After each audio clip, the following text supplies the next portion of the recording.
आप सभी का मेरी चैनल में बहुत बहुत स्वागत है। फ्रेंड्स, शास्त्रों के अनुसार माता पार्वती ने भगवान शिव जी को पति के रूप में पाने के लिए हरतालिका तीज के दिन ही भगवान शिव शंकर जी का पूजन किया था। इसीलिए सुहागन महिलाएं अपने पति की लंबी उम्र, उनके अच्छे स्वास्थ्य की कामना के लिए, उनके अच्छे भविष्य के लिए इस दिन पूजा करती है और निर्जला व्रत रखती हैं। और कुमारी कन्याएं भी मनचाहा वर पाने के लिए माता पार्वती, शिव शंकर जी और गणेश जी का पूजन करती हैं। तो पूजा हमें कैसे करनी है, व्रत हमें कैसे रखनी है, तो आज की वीडियो इसी विषय पर है। तो देखिए फ्रेंड्स, हरतालिका पूजा के दिन जहाँ पर भी आप पूजन करेंगे वहाँ पर एक चौकी लगा ले। चौकी पर आप लाल पीले रंग का या लाल पीले रंग का वस्त्र नहीं है तो आप हरे रंग का भी वस्त्र बिछा सकते हैं। और तीज की पूजा बड़ी पूजा होती है तो इसमें कलश की भी स्थापना किया जाता है। तो देखिए, कलश की स्थापना के लिए यहाँ पर हम आसन के लिए चावल रखेंगे। आप चाहें तो अष्टदल कम्बल भी बना सकते हैं। अब एक पीतल का आप लोटा ले लें या आप तांबे का भी लोटा ले सकते हैं। आप उस पर स्वास्तिक बना लें। उस लोटे को आप कर्ण तक जल भर ले। उसमें देखिए हमें क्या क्या रखनी है। 1 रुपये का सिक्का, 1 सुपारी, हल्दी, अक्षत और फूल। 5 या 7 हम आम के पत्ते ले लेंगे यहाँ पर देखिए। उसके बाद 1 कटोरी चावल आप इसके ऊपर रख दें। उसके बाद हम इसके ऊपर दीप प्रज्वलित करेंगे। तो दीप देखिए, इसमें जोरे बाती का दीपक जलाया जाता है। दीपक आप जो है ना थोड़ा सा बड़ा ही दीपक ले, क्योंकि दीपक रात भर जलनी चाहिए, इसलिए दीपक थोड़ा सा बड़ा ले और घी उसमें अच्छे से भर के रखे। दीपक प्रज्वलित करने के बाद देखिए, इसमें मिट्टी की मूर्ति की विशेष प्रधानता होती है। मिट्टी की मूर्ति बनाई जाती है। मिट्टी से गणेश जी, पार्वती जी और शंकर जी बनाए जाते हैं। लेकिन किसी कारणवश अगर आप मिट्टी की मूर्ति नहीं बना पाते हैं तो कोई बात नहीं, आप फोटो रख कर ही पूजा कर लें। उसके बाद देखिए, हम सभी को दूध से अभिषेक करेंगे, गणेश जी को, माता पार्वती जी को और शंकर जी को। उसके बाद हम जल से सभी को स्नान कराएंगे। तो यहाँ पर देखिए, जल से हम गणेश जी को, माता पार्वती जी को और शंकर जी को स्नान कराएंगे। और फोटो को हम जल से स्नान नहीं करा सकते तो हम जल के छींटे देकर ही इनको स्नान करा देंगे।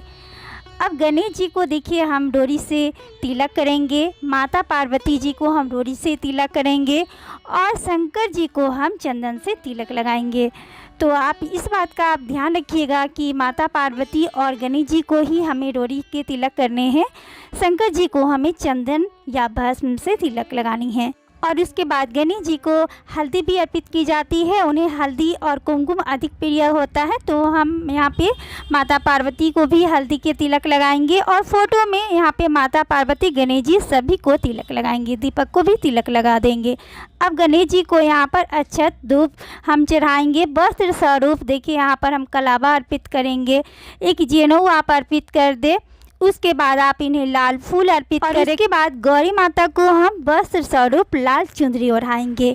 इसके बाद गौरी माता को भी हम लाल फूल अर्पित करेंगे। गौरी माता और गणेश जी दोनों को लाल फूल ही अर्पित किया जाता है। उसके बाद शंकर जी को हमें उनकी ही पसंद का फल फूल हमें अर्पित करनी चाहिए। तो शंकर जी को सफ़ेद फूल अधिक प्रिय है। उनको भांग, धतूरा का फल, बेलपत्र, तो ये सारी चीज़ें उन्हें बहुत अधिक प्रिय है। तो उन्हें आप ज़रूर से उस दिन चढ़ाएं।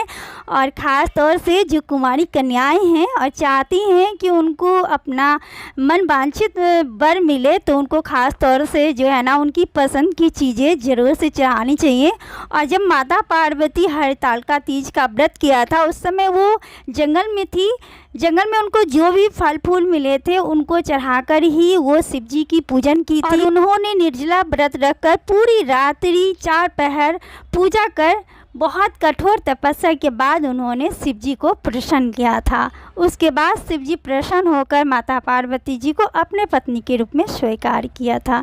इसीलिए अगर आप शिव जी को प्रसन्न करना चाहती हैं तो आपको उनके पसंद की हर एक चीज़ उन्हें अर्पित करनी चाहिए। उसके बाद देखिए हम यहाँ पर उनको जनेऊ अर्पित करेंगे। उनकी पसंदीदा देखिए यहाँ पर आप अबरी और गुलाल उन्हें अर्पित कर सकते हैं। अगर अबरी गुलाल आपको आसानी से मिल जाती है तो आप ज़रूर से अर्पित करें।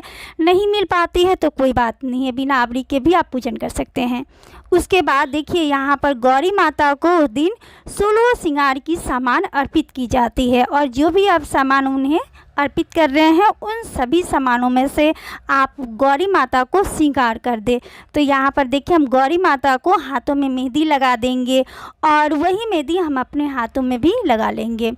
उसके बाद देखिए हम इनको नेल पॉलिश लगा देंगे। तो जो भी आप यहाँ पर श्रृंगार करना चाहें उनको अच्छे से आप श्रृंगार कर सकते हैं। उसके बाद सभी श्रृंगार की चीज़ें जो हैं हम यहीं पे बगल में रख देंगे। उसके बाद हम सभी को प्रेम पूर्वक धूप दिखाएंगे। गणेश जी को, माता पार्वती और शंकर जी सभी को हम धूप दिखाएंगे।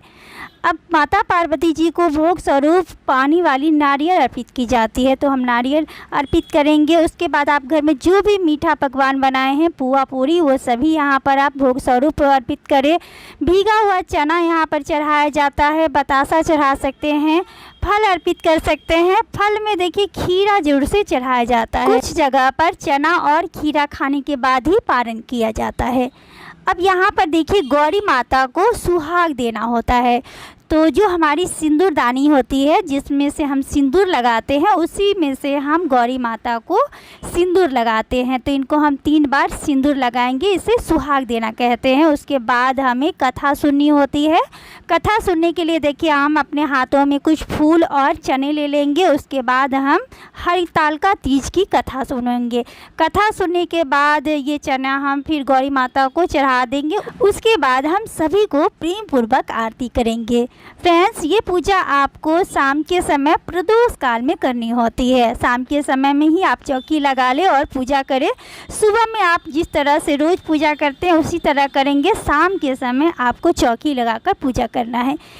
अब यहाँ पर देखिए हम यहाँ गौरी माता, शंकर जी सभी से प्रार्थना करेंगे कि हे गौरी माता, पूजा में अगर हमसे कोई भूल चूक हो जाए, हमसे कोई गलती हो जाए तो हमें क्षमा करना, और जो हमारी मनोकामना है आप उसे पूर्ण करना। हमारे घर परिवार सभी को आप सुखी रखना, हमारी सुहाग को सुखी रखना।